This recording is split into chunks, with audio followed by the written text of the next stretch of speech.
November 14th, 2023, 11:47 p.m. A tenant in Philadelphia sets up a camera to document something impossible. She's about to lose 3 days of her life, and she knows it. This isn't paranoia. It's happened to everyone who's lived at 847 Ashwood Street. For 134 years, this house has been collecting time, and no one knows why.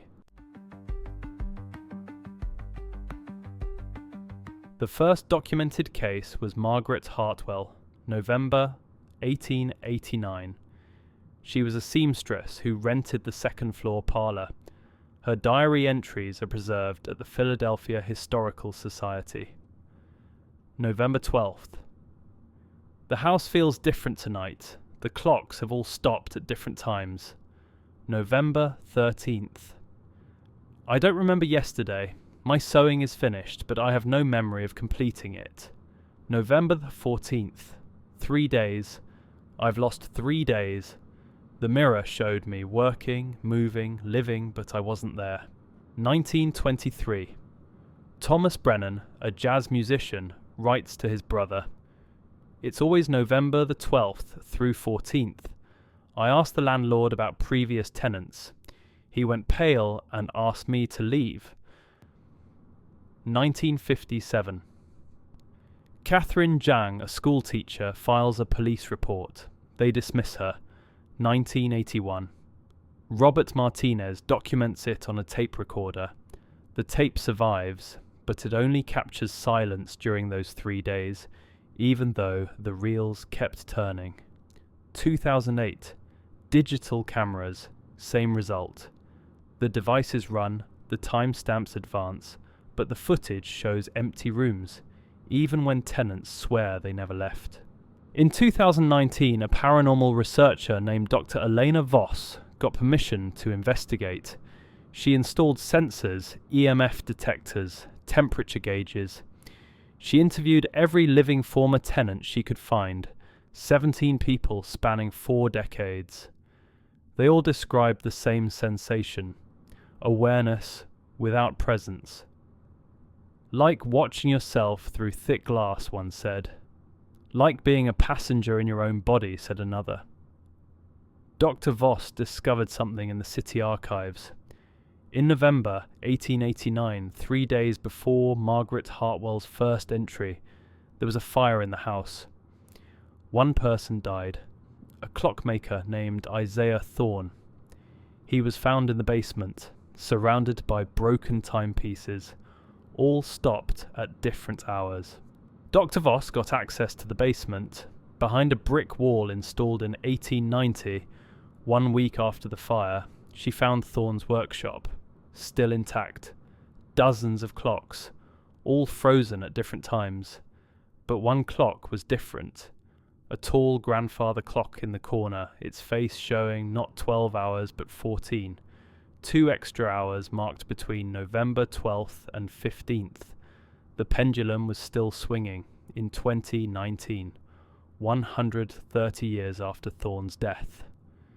Carved into the back of the clock, time is not a river, it is a container, and some containers leak. Dr. Voss set up a camera pointed at the clock. November 12th, 2019 at midnight, she started recording.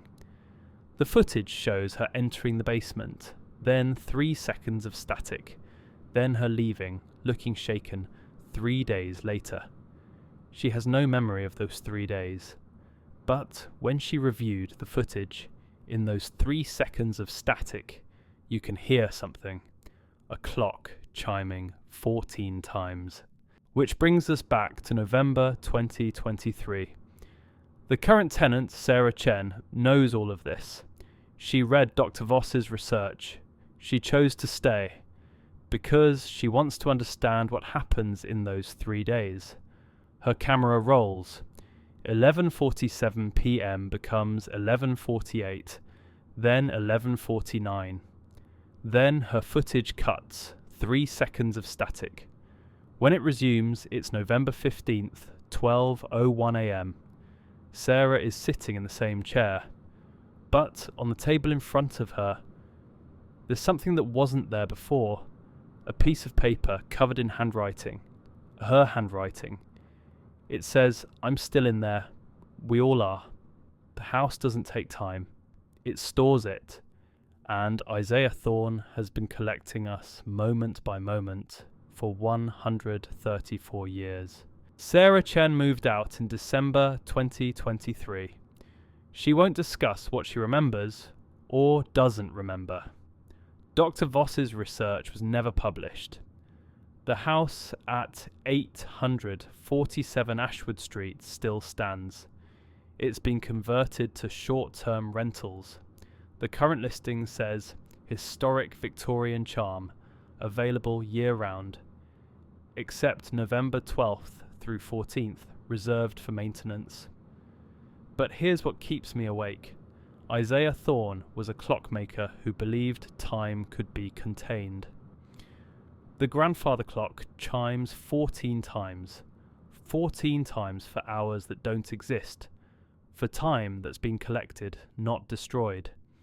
Which means somewhere, in some fold between November 12th and 15th, there's a pocket containing 134 years worth of missing moments. And everyone who's ever lived in that house might still be living them.